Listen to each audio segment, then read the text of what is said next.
আমি তাকিয়ে দেখি এ তো তানহা, আমার ক্লাস ফ্রেন্ড। ও এখানে আসলো কি করে? নিধি আপু তো এমনভাবে আমার দিকে তাকিয়ে আছে, মনে হয় আজকে পানি ছাড়ে আমাকে গিলে খাবে। আমি তানহাকে আমার বুক থেকে উঠালাম। তানহা বলল, কেমন আছো নীল? আমি বললাম, আমি তো ভালোই আছি। তা হঠাৎ করে কোথা থেকে উদাও হলি? তানহা বলল, আমি দেশে এসে পড়েছি, এখানে স্টাডি করব, আর বাইরে যাব না। আমি বললাম, সে তো খুব ভালো কথা। তানহা বলল, একদম ভুলেই গেছ। কতদিন ধরে কোনো কলও দেস না, ফেসবুকও নক দেস না। আমি বললাম, আসলে একটু ব্যস্ত হয়ে পড়েছি রে, তাই যোগাযোগও নিতে পারিনি। তানহা বলল, উনি কি? নিধি আপুর দিকে তাকিয়ে কথাটা বলল। আমার তো এতক্ষণ খেয়ালই ছিল না নিধি আপু আমার সাথে আছে। নিধি আপুর চোখ লাল হয়ে আছে, একটু হলেই কান্না করে দিবে। আমি বললাম, ইনি সেই নিধি আপু। তানহা বলল, হাই আপু। আপু বলল, হাই। তানহা বলল তানহা বলল, নীলের মুখে আপনার কথা অনেক শুনেছি, আপনার এত প্রশংসা শুনেছি, আপনাকে দেখার অনেক ইচ্ছা ছিল। আপু বলল, কি শুনেছ? তানহা বলল, আপনি অনেক ভালো, দেখতে অনেক কিউট, আপনি নীলকে অনেক ভালোবাসেন, আপনাদের বিয়ে ঠিক হয়েছে, এমনকি নীলও আপনাকে অনেক ভালোবাসে। আমি বললাম, তানহা, তুই যেই কাজে এসেছিস সেই কাজে যাবন। তানহা বলল, ওকে বাই, পরে কথা হবে। তানহার মুখে আমি আপুকে ভালোবাসি শুনে আপুর রাগগুলো নিমিষেই লজ্জা পরিণতি হলো। লজ্জা পেলে আপুকে দারুণ লাগে। আমি বললাম, আপু। আপু বলল, হুম। আমি বললাম, লজ্জা পেলে তোমাকে অনেক সুন্দর লাগে। আপু বলল, যা শয়তান। এই বলে আপু হাঁটা শুরু করলো। আমিও আপুর পিছু পিছু হাঁটতে লাগলাম। আপু গিয়ে গাড়িতে বসে পড়লো, আমিও গিয়ে গাড়িতে বসে পড়লাম। আমিও গিয়ে গাড়িতে বসলাম। আমি বললাম, বাসায় যাবে নাকি আরো কোথাও যাবা? আপু বলল, লেকপাড়ে যাব। আমি বললাম, ওকে। তারপর আমরা গাড়ি নিয়ে লেকপাড়ে চলে গেলাম। আমরা গাড়ি থেকে নেমে হাঁটা শুরু করলাম। আপু একবার আমার হাতের সাথে তার হাতের ছোঁয়া লাগাচ্ছে, আবার হাত দূরে নিয়ে যাচ্ছে। আপু ভাবনায় পড়ে গেছে, হাত ধরলে যদি কোনো রিয়েক্ট করি, তাই আপু সাহস পাচ্ছে না। আমি আপুর হাতটা ধরে ফেললাম। আপুর মুখে হাসি ফুটে উঠল, মনে হয় এটারই অপেক্ষা ছিল এতক্ষণ। তারপর আমরা একটু ঘুরে বাসায় চলে আসলাম। বাসায় এসেই আপু আপুর রুমে চলে গেল, আমিও আমার রুমে চলে গেলাম। রুমে এসেই শুয়ে পড়লাম, অনেক টায়ার্ড লাগছে। একটু পরেই আপু আমার রুমে চলে আসলো, এসেই কোনো কথা না বলে আমার বুকে মাথা দিয়ে শুয়ে পড়লো আর আমাকে জড়িয়ে ধরলো। আমি বললাম, কি করছো আপু? আপু বলল, কেন, তোর ভালো লাগছে না? আমি বললাম, আরে না, সুরসুরি লাগছে তো। আপু বলল, লাগুক, তাতে আমার কি? আমি বললাম, তোমার রুমে চলে যাও, যে কেউ এসে পড়তে পারে আমার রুমে। আপু বলল, এখন কেউ আসবে না, সবাই জানে তুই আর আমি একসাথে আছি এখন। আমি বললাম, বিয়ের আগে এসব ঠিক না। আপু বলল, কি ঠিক কি ভুল আমাকে শেখাতে আসবে না। আমি বললাম, তুমি তোমার রুমে চলে যাও প্লিজ। আপু বলল, না যাব না, কি করবি তুই? আমি বললাম, আপু, আমার কেমন জানি লাগতেছে, কিছু একটা হয়ে যাবে কিন্তু। আপু বলল, কি হবে, হলেও হোক, আমার কোনো প্রবলেম নেই। আমি বললাম, তোমার কোনো লজ্জা নেই? তোর কাছে আবার কিসের লজ্জা রে? আমি বললাম, আমি কিন্তু অনেক কিছু করে বসবো। আপু বলল, তোর দ্বারা কিছু হবে না, তুই কিছু করতেও পারবি না।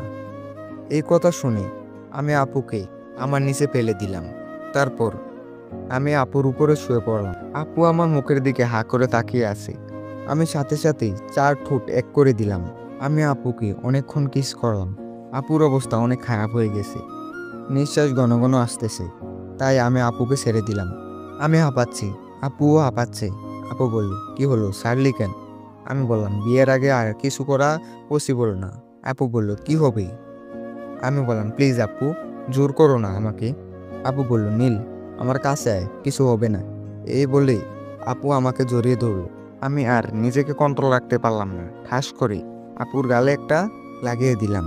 সব কিছুর একটা লিমিট আছে, কিছু না বলতেই অতিরিক্ত বাড়াবাড়ি শুরু করে দিছে। আপু বলল, তুই আমার গায়ে হাত তুললি? আমি বললাম, তুলছি, দরকার পড়লে আরো তুলবো। আপু বলল, দেখ নীল, খারাপ কিছু ভাবিস না, আমি তোকে নিজের চাইতেও বেশি ভালোবাসি। আমি চাই আমার সব কিছু দিয়ে তোকে ভালোবাসতে, তোর সকল চাহিদা আমি পূর্ণ করতে চাই। আমি চাই না তুই অন্য কোনো মেয়ের প্রতি ইন্টারেস্ট হোক, তুই শুধুই আমার। তোকে আমার করে পাওয়ার জন্য আমি সব করতে পারি। কেঁদে কেঁদে কথাগুলো বলল আপু। আপুর চোখে পানি দেখি আমার মনটা অনেক খারাপ হয়ে গেল।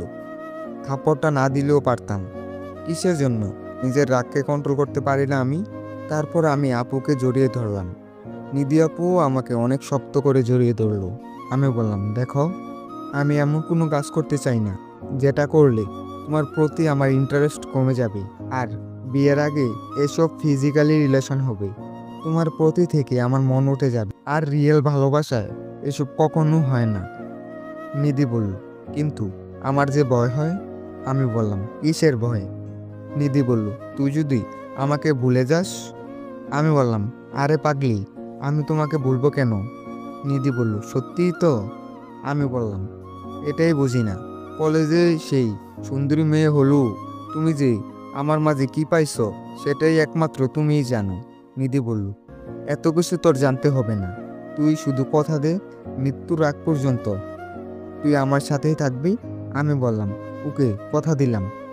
নিধি বলল, যদি এসব ভুলে যাস কখনো।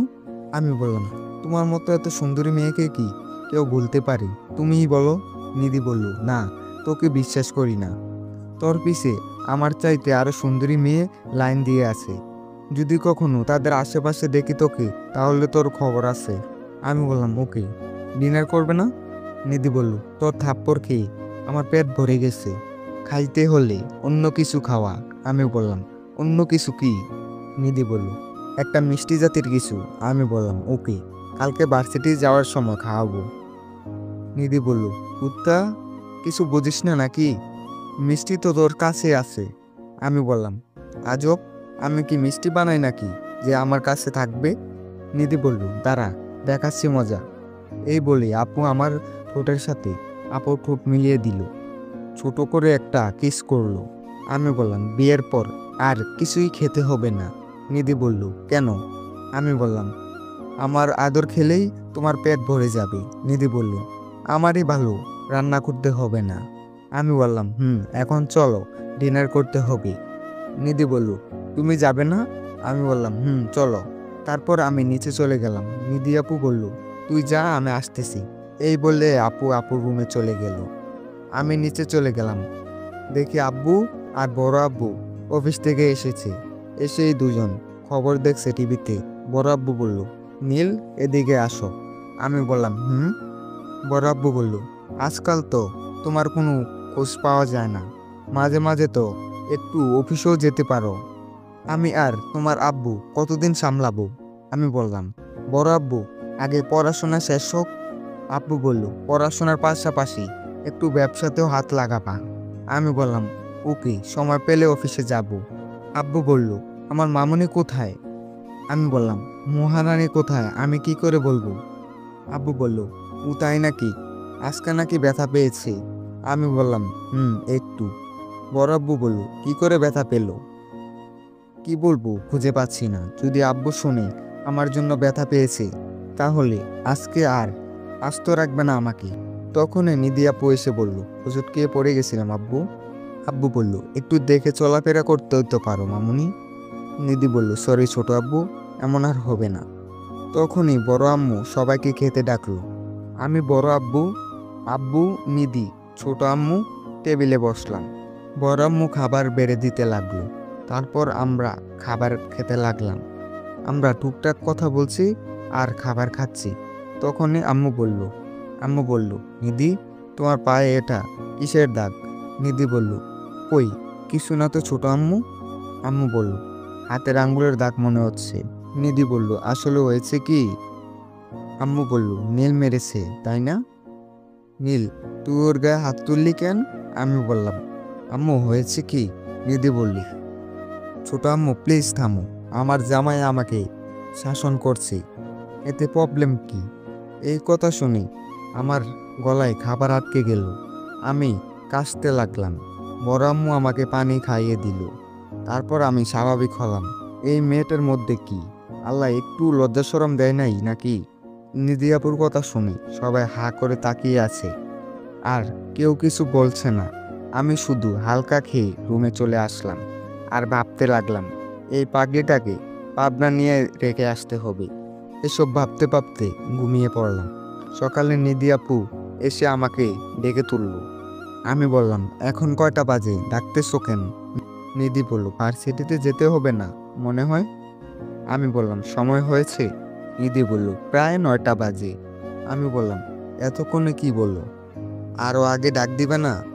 এই বলেই আমি ওয়াশরুমে চলে গেলাম। ওয়াশরুমে গিয়ে শাওয়ার নিয়ে রুমে চলে আসলাম। রুমে এসেই দেখি নিধি আপু রুমে নেই, হয়তো রেডি হচ্ছে। আমি রেডি হয়ে নিধি আপুর রুমে চলে গেলাম। আপুরও রেডি হওয়া শেষ। আমরা দুজন নিচে চলে আসলাম। আমি বললাম, আম্মু, বড় আম্মু, আমরা গেলাম। আম্মু বলল, নাস্তা করে যা। নিধি বলল, বাইরে থেকে করে নিব, এখন সময় নেই। আম্মু বলল, ওকে, সাবধানে যাবে। আমি বললাম, বাই। তারপর আমরা গাড়ি নিয়ে বের হয়ে পড়লাম। আমি ড্রাইভ করতে লাগলাম। আমরা ভার্সিটিতে যাওয়ার পরে একটা রেস্টুরেন্টে গিয়ে সকালে নাস্তা করে ফেললাম।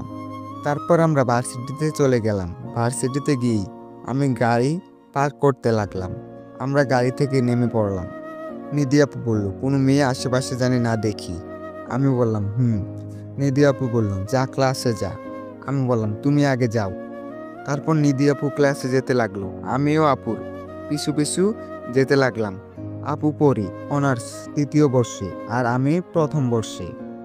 তখনই ভার্সিটির কিছু সিনিয়র ছেলে আপুকে বাজে মন্তব্য করতে লাগলো, অনেক খারাপভাবে কথা বলতে লাগলো।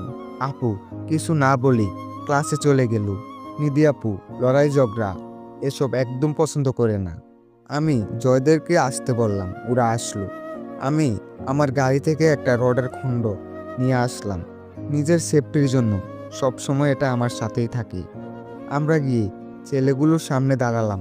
ওখানে একটা ভার্সিটির ছাত্র সংগঠনের সেক্রেটারি, তাই কেউ কিছু বলতেও পারে না, সবাই ভয় পায়। উনার নাম সুহেল।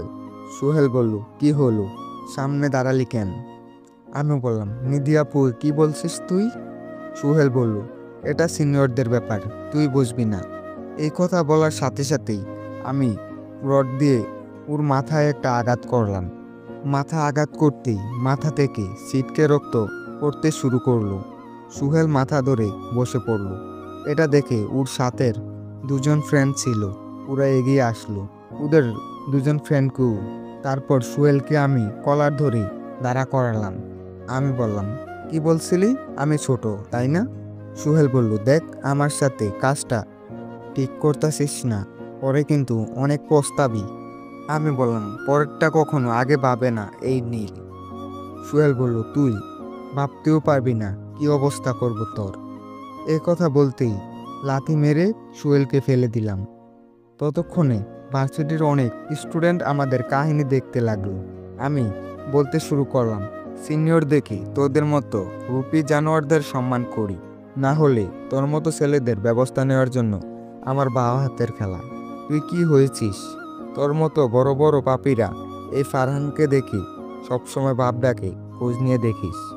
আমি আবার রডটা হাতে নিলাম, সুহেলের পায়ে একটা আঘাত করলাম। সুহেল বলল, প্লিজ মাফ করে দে আমাকে। আমি বললাম, কেন? পিস করার সময় মনে ছিল না তোর? সুহেল বলল, আর কখনো এমন করব না, এবারের মতো মাফ করে দিই। তোদের মতো মানুষদের মাফ করলেও পাপ হবে। এই বলেই পুরো আরেক পায়ে একটা আঘাত করলাম। হঠাৎ নিধি আপু কোথা থেকে দৌড়ে এসে টেনে নিয়ে যেতে লাগলো।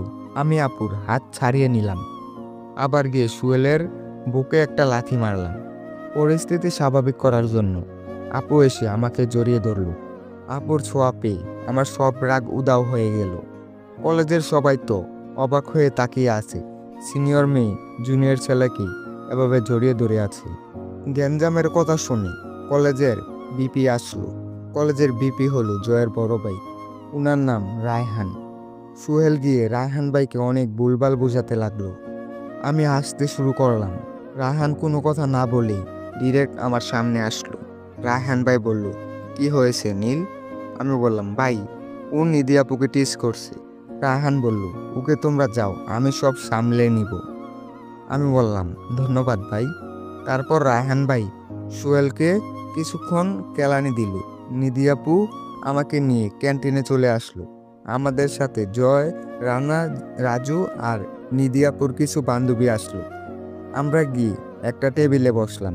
নিধি আপু বলল, তোকে ওদের সাথে ঝগড়া করতে কে বলছে? আমি বললাম, ওরা তোমাকে বাজে কথা বলবে, আমি চেয়ে চেয়ে দেখবো নাকি? নিধি বলল, ওরা বখাটে ছেলে, যদি পরে তোর কোনো কিছু হয়ে যেত।